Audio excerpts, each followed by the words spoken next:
स्वयंपाकात स्वादाची जान, डीएम मसाले तुमच्या घराची शान. छत्रपती शासन महिला गृह उद्योग कबनूर इचलकरंजी घेऊन येत आहेत अस्सल परंपरेची मराठमोळी चव म्हणजेच डीएम मसाले. मटन मसाला, चिकन मसाला, धणे पावडर, गरम मसाला, बिर्याणी मसाला, तिखट चवदार मसाले आणि चटणी म्हणजेच डीएम मसाले.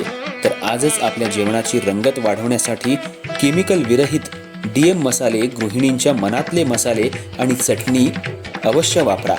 डीएम मसाले महिला बचत गटाद्वारे करणारे स्वच्छ माफक दरामध्ये म्हणजेच डीएम मसाले.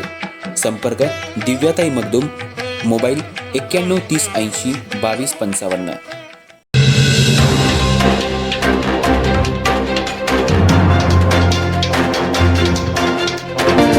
इचलकरंजी गंगामाई महिलालयाच्या शतक महोत्सवी वर्षाला प्रारंभ होत असून या निमित्तानं 3 मार्चपासून विविध कार्यक्रमांचं आयोजन करण्यात आले.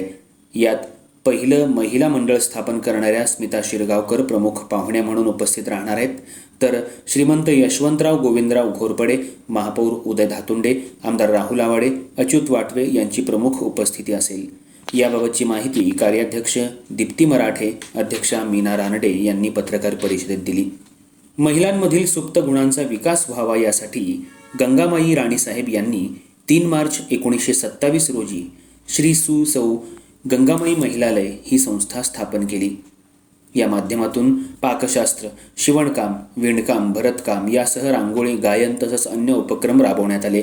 या महिलालयाची 14 खोल्यांची पुरातन भव्य वास्तू आजही लक्ष वेधून घेते.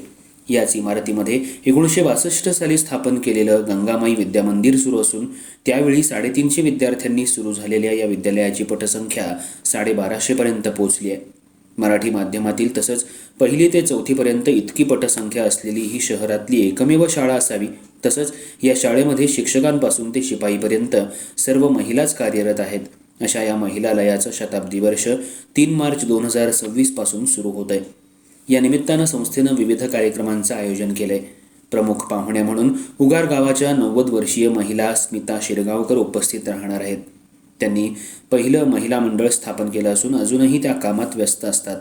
तसंच इचलकरंजीचे श्रीमंत यशवंतराव घोरपडे हे उपस्थित राहणार आहेत.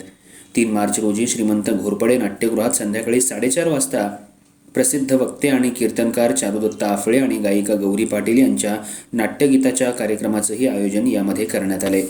बुधवारी 4 तारखेला संध्याकाळी 5 वाजता कथ्थक नृत्यांगना शर्वरी जमिनीस पाठक यांच्या नृत्याचा कार्यक्रम आयोजित केला आहे.